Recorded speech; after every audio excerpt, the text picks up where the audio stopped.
A paz do Senhor Jesus Cristo esteja com você, com toda a sua casa. É um prazer ter você aqui mais uma vez no canal Análise Bíblica. Eu sou o presbítero Rogério Lourenço. Nós estamos estudando a carta de Paulo aos Efésios.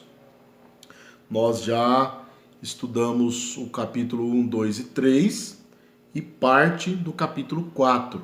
Então hoje nós vamos iniciar no capítulo 4, a partir do versículo 17. Se você sentir de assistir os outros vídeos, nós temos uma playlist para o capítulo 1, uma para o capítulo 2, uma para o capítulo 3 e uma para o capítulo 4. Já tem os vídeos lá salvos. Você pode acessar e ouvir e ver o vídeo e estudar minuciosamente. Nós estamos fazendo um estudo minucioso, né? Versículo por versículo da carta de Paulo aos Efésios. Então hoje nós vamos iniciar no versículo de número 17. O título, a epígrafe, né, acima do versículo 17, diz: a santidade cristã é oposta aos costumes dos gentios. O versículo 17 diz o seguinte: e digo isto e testifico no Senhor, para que não andeis como andam também os outros gentios na vaidade do seu sentido. A primeira coisa que nós notamos aqui é que os efésios ainda eram gentios, a igreja em Éfeso ainda era gentia de nação. Nós já aprendemos que o mistério que Deus revelou para Paulo na carta aos Efésios é o plano de salvação para judeus e gentios. Mas a igreja em Éfeso, agora, os irmãos faziam parte da igreja como o corpo de Cristo, mas ainda eram gentios com relação à nação, né? Porque quem não é judeu é gentil.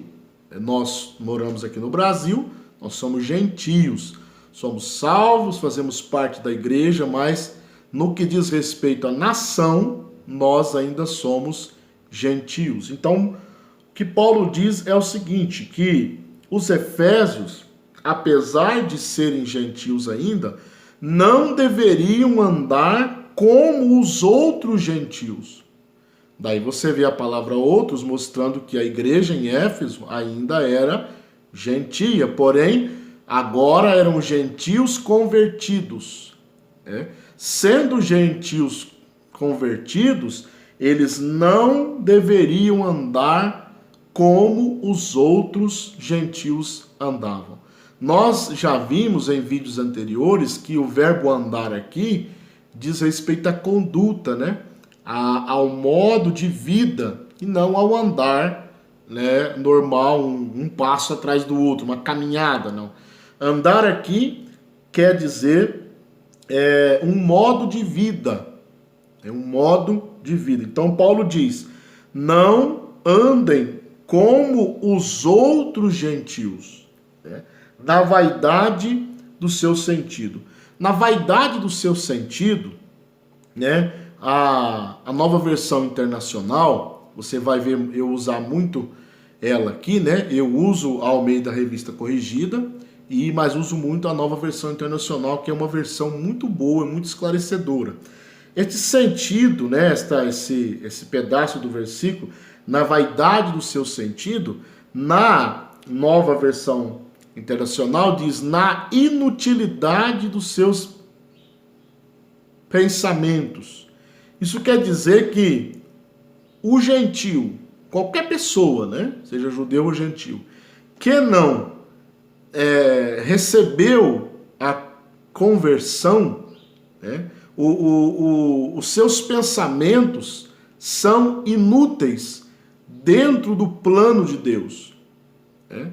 Os pensamentos de quem não nasceu de novo podem ter muita validade na vida secular. Às vezes a pessoa é uma pessoa inteligente, né? É uma pessoa que se sobressai em algum curso acadêmico, né? Vira um cientista e assim por diante. Porém, dentro do plano de Deus para a salvação, esses pensamentos são inúteis. Por isso que Paulo diz, né? Não andem como os outros gentios na vaidade do sentido, na inutilidade dos pensamentos. Porque o pensamento que tem valor, né, para Deus é o pensamento que é pensado baseado na sua vontade. Esse pensamento tem valor a Deus. E aquele que não tem, para Deus, no plano de Deus, é inútil. Não estou dizendo que todo pensamento é inútil, né? Mas dentro do plano de Deus, da vontade de Deus, os pensamentos, né, fora da vontade de Deus são inúteis. Por isso Paulo diz, não andem como os demais gentios, como os outros gentios, na vaidade do seu sentido. Bom, o versículo 18 diz assim, entenebrecidos no entendimento, separados da vida de Deus, pela ignorância que há neles, e pela dureza do seu coração. Então nós temos aqui a palavra endurecidos, que é uma referência aos outros gentios, né? A palavra entenebrecidos aqui é istotizo, no grego istotizo significa coberto de trevas, né? Ser escurecido. Então o entendimento de quem não serve a Deus, ele é escurecido, escurecido pelas trevas, ele está em trevas. A Bíblia diz em 2 Coríntios 4, versículo 4, Paulo diz, nos quais o Deus deste século cegou os entendimentos dos incrédulos, para que não lhes resplandeça a luz do evangelho da glória de Cristo, que é a imagem de Deus. Então, o entendimento dos outros gentios que Paulo diz, que não servem a Deus, está entenebrecido, está em trevas, escotizo, está em trevas, né? Ele está em escuridão. Nós sabemos muito bem que na Bíblia Sagrada, a palavra escuridão, ela é sinônimo de pecado, é sinônimo de mal, de algo que não é luz. Luz é sinal de Deus, né? Luz é símbolo de Deus, símbolo da santidade, símbolo da presença de Deus. E ao contrário, escuridão, né, simboliza o mal, o pecado. Então, o entendimento dos outros gentios, né, que não conhecem a Deus, é entenebrecido. Paulo ainda diz, separados da vida de Deus pela ignorância, né? Então, aqui nós entendemos que pela falta do conhecimento de Deus, a ignorância, os outros gentios não podem ter uma vida de comunhão com Deus. Por isso Paulo diz, né, separados da vida de Deus, pela ignorância. Por quê? Nós acabamos de ler Efésios, 2 Coríntios 4:4, que o Deus desse século, ele cegou o entendimento dos incrédulos. Então, o entendimento está cego, entenebrecido, e por isso não tem conhecimento de Deus. Não tendo conhecimento de Deus, eles estão separados da vida de Deus. Olha que coisa, né? Que coisa triste, né? Estar separados da vida de Deus. Paulo continua, né? E pela dureza do vosso coração. Então, a dureza do coração, ela diz respeito ao coração daquele que não serve a Deus, que está endurecido, né? Endurecido para as coisas de Deus, endurecido para a revelação de Deus. É por isso que todo pecador precisa de uma intervenção do Espírito Santo, para que ele possa ser iluminado, e sendo iluminado, o seu coração é amolecido, e ele recebe a palavra, e recebendo a palavra ele crê, e crendo ele é salvo, né? É como se fosse um processo. Isso é espiritual, a gente não consegue ver isso, né? Na hora que isso está acontecendo, mas Deus envia a palavra, o Espírito Santo trabalha no coração do pecador, no coração endurecido, ele é iluminado, o coração amolece, né, que é o contrário de endurecido, ele crê e crendo ele recebe a salvação, a conversão, o novo nascimento. Né? Então, esse foi o versículo 18. O versículo 19 diz: os quais, havendo perdido todo o sentimento, se entregaram à dissolução para com avidez cometerem toda impureza. Então aqui, os gentios sem Deus, eles perderam toda a sensibilidade para com Deus. Eles não têm esta sensibilidade. Por quê? Na própria epístola aos Efésios, no capítulo 2, você pode ir lá na playlist do capítulo 2, tem um comentário sobre esse versículo lá, né?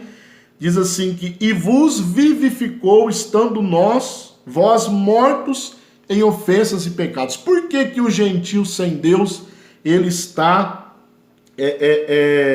ele perdeu todo o sentimento, né? Ele perdeu todo o sentimento. Sabe por quê? Porque ele está morto. Ele está morto sem Deus. E a pessoa que está morta espiritualmente, ele não tem sentimentos. Você pode tocar nele, ele não faz nada. Ele não sente, ele não ouve, ele não fala, porque ele está morto. Então, o coração do gentio sem Deus está endurecido, né? E ele perdeu todo o sentimento. E nessa perda dos sentimentos, ele se entregou à dissolução para cometerem todo tipo de impureza, né? Então, a palavra dissolução aí, ou dissoluções, né? Ela vem do grego aselgeia. Aselgeia é luxúria desenfreada, lascívia, libertinagem. Nós vemos isso na carta de Paulo aos Romanos, capítulo 1, né? Você vai ver que os gentios sem Deus se entregaram a todo tipo de paixões, inflamando-se homem com homem, mulher com mulher, cometendo todo tipo de torpeza. Por quê? Porque ele está morto para com Deus. Ele não tem sensibilidade à vontade de Deus. Não tem sensibilidade à presença de Deus, à palavra de Deus. Então, ele perdeu todo o sentido e se entregou à dissolução, cometendo todo tipo de torpeza. Que coisa triste. Por isso que o homem precisa de conversão. Ele precisa, porque ele é depravado, e ele precisa de uma intervenção de Deus para se converter e ter uma vida mudada. O versículo 20 diz o seguinte: mas vós não aprendestes assim a Cristo. E aqui eu uso mais uma vez a Nova Versão Internacional, que diz: todavia, não foi isto que vocês aprenderam de Cristo. Não foi isso o quê? Não foi isso o texto anterior. Jesus não ensinou vocês viverem em dissolução. Jesus não ensinou vocês cometerem todo tipo de impureza. Muito pelo contrário, né? Então aí nós temos no início do versículo 20 uma conjunção adversativa chamada mas. Esse mas aí ele é muito importante aí, sabe por quê? Do versículo 17 até o 19, Paulo está mostrando, né, como viviam os gentios sem Deus. Como os gentios que não serviam a Deus, os outros gentios que Paulo diz, como eles estavam servindo a Deus. Então aqui Paulo fala: mas vocês não aprenderam assim de Cristo. Então é um contraste, né? Essa conjunção mas, ela estabelece um contraste. Esse contraste quer dizer que a igreja de Éfeso, os Efésios, os irmãos em Éfeso, não viviam mais esta vida, ou não deveriam viver, porque eles não aprenderam isso de Cristo. Cristo não ensinou viver assim. Muito pelo contrário, né? Cristo ensinou viver de forma diferente. Agora, o versículo 21 diz assim: se é que o tendes ouvido e nele fostes ensinados como está a verdade em Jesus. Mais uma vez, a Nova Versão Internacional diz: de fato vocês ouviram falar dele e nele foram ensinados de acordo com a verdade que está em Cristo Jesus. É a mesma linha, né, do versículo 20. Vocês foram ensinados em Cristo, né?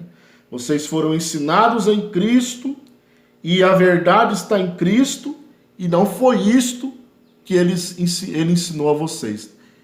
A viver em dissolução, a ter o coração, né, endurecido, a viver separados de Deus pela ignorância, a cometerem impureza, dissoluções.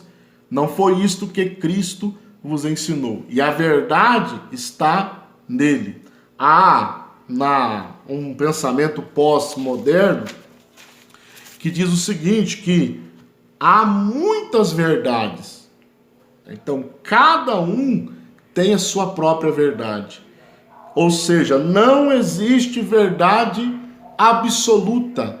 Porém, nós entendemos na Bíblia Sagrada que existe uma verdade absoluta, que é a palavra de Deus. Jesus disse, quando ele estava orando, né? Ele disse: ó Pai, santifica-os. João capítulo 17, se eu não me engano. Pai, santifica-os na verdade. A tua palavra é a verdade. Vamos lá. Versículo 22. Que quanto ao trato passado, vos despojeis do velho homem que se corrompe pelas concupiscências do engano. Então aqui Paulo exorta a igreja em Éfeso a se despojar do velho homem. O velho homem é a velha natureza, a velha vida. Então, o novo nascimento, quando nós entregamos a nossa vida a Cristo, cremos na palavra, o Espírito Santo vem habitar em nós, o novo nascimento nós entendemos que ele é instantâneo.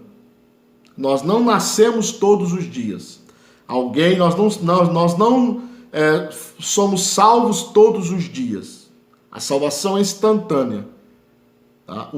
A conversão é instantânea. Porém, a santificação é um processo. Então aqui Paulo está dizendo, quanto ao trato passado, ou seja, quanto àquilo que vocês faziam no passado, vos despojem, ou vos despojeis do velho homem. Vai abandonando cada dia, porque ele vai se corrompendo, né, através da concupiscência do engano. Então, nós já nascemos de novo, porém a natureza pecaminosa ainda está em nós. E nós precisamos ir matando ela a cada dia, né? Se eu posso usar a expressão matar, só para você entender. Nós precisamos ir nos despojando, tirando tudo aquilo que não agrada a Deus, deixando a velha natureza a cada dia, né? E aí o versículo 23 diz, e vos renoveis no espírito do vosso sentido, que a Nova Versão Internacional novamente esclarece, né? A serem renovados no modo de pensar. Então isso quer dizer que o crente nascido de novo, ele precisa ter a mente renovada constantemente.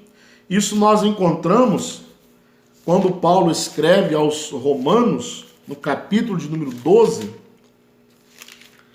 ele diz no versículo 2, não vos conformeis com este mundo, mas transformai-vos pela renovação do vosso entendimento. Então, a nossa mente, os nossos pensamentos, eles devem estar presos, devem estar cativos. Paulo escreve aos Coríntios e fala isso, levando todo entendimento cativo a Cristo. Levar cativo o nosso pensamento é ter a mente renovada em Cristo. renovada pelo poder da palavra, pela iluminação da palavra. Então Paulo diz, versículo 23, o 22 diz, vocês devem se despojar do velho homem e devem renovar o vosso sentido, o vosso entendimento. O versículo 24 ele diz, né? E vos revistais do novo homem, que segundo Deus é criado em verdadeira justiça e santidade. Então, você pode ver que Paulo usa o termo despojar, né, no versículo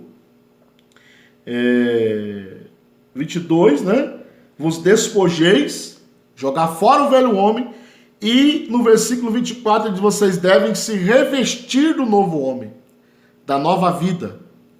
Você pode ver que o início do versículo 17 já vai falar sobre isso, né?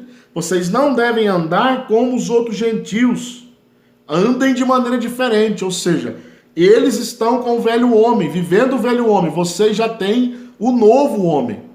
Então vocês devem se revestir deste novo homem que é criado verdadeiramente em justiça e santidade. Então, o novo homem, ele é criado em verdadeira justiça e santidade. Então, esse modelo de justiça e santidade deve ser o modelo para a nova vida. Então, eu particularmente não estou aqui para criticar ninguém, cada um tem que tomar conta da sua vida com Deus, porém eu tenho muita dificuldade em acreditar na conversão de uma pessoa que não teve uma mudança de vida, que não abandonou os velhos hábitos. Ele se diz um cristão, porém ele não abandonou os velhos hábitos. Ele continua na vaidade do sentido, ele continua fazendo coisas do velho homem. Eu sei que a natureza ainda está em nós, a natureza pecaminosa, tem hora que ela quer sobressair, mas nós devemos nos revestir do novo homem e andar em novidade de vida. E agora, para encerrar, né? Vamos encerrar aqui no versículo 25, que por hoje, o versículo 25 diz, pelo que deixai a mentira e falai a verdade cada um com o seu próximo, porque somos membros uns dos outros. Olha que coisa interessante esse versículo aqui, ó. A palavra mentira aí é pseudos. Pseudos é falso. Então, quando você encontra pseudo-cristão, é um falso cristão. Pseudo-cientista é um falso cientista, né? Pseudo-médico é um falso médico, e assim sucessivamente. Então, aqui, a palavra mentira nesse texto é pseudos. Pseudos é algo que é falso, é uma falsidade consciente e intencional. É alguém ser falso, falar alguma coisa falso, conscientemente e intencionalmente. Ou seja, é falar algo que não é verdade, né? Já tendo antes arquitetado isso na mente. Já ter, antes de falar a mentira, já ter maquinado esta mentira, já ter premeditado esta mentira. Então a pessoa, ela premedita esta mentira, esta falsidade, e ela fala. Isso é pseudos. É uma falsidade premeditada. É uma falsidade intencional. É uma falsidade que a pessoa sabe, ela é consciente que ela está mentindo, mas mesmo assim ela mente. Então, agora, uma coisa que eu achei muito interessante no versículo 25 é a palavra membros, né? A expressão somos membros uns dos outros. Sabe por quê? A igreja é um corpo. Então, quando você mente para um irmão da igreja, você está mentindo para o corpo. E você faz parte do corpo. Já parou para pensar nisso? Quando eu minto para alguém que faz parte do corpo de Cristo, eu estou mentindo para mim mesmo, porque eu faço parte do corpo de Cristo. O texto é muito claro, porque somos membros uns dos outros. Se eu minto para um membro, eu minto para mim mesmo, porque eu minto para o corpo. e eu sou membro do corpo. Então isso vale a gente pensar, refletir bastante nisso antes de nós usarmos de falsidade para com um membro da igreja. Nós não devemos usar de falsidade com ninguém, muito menos com os domésticos da fé. Então nós estudamos aqui, né? Vamos encerrar por aqui. E no próximo vídeo a gente inicia do versículo 26 em diante. Estudamos do versículo 17 até o versículo 25. Espero que este estudo tenha sido de edificação para a sua vida. Se você gostou, né, deixe o seu like. Se não é inscrito no canal, junte-se a nós, faça a sua inscrição e compartilhe este vídeo nas suas redes sociais, que isso nos ajuda bastante. Eu te agradeço, minha oração é que Deus continue te abençoando e até a próxima, em nome de Jesus.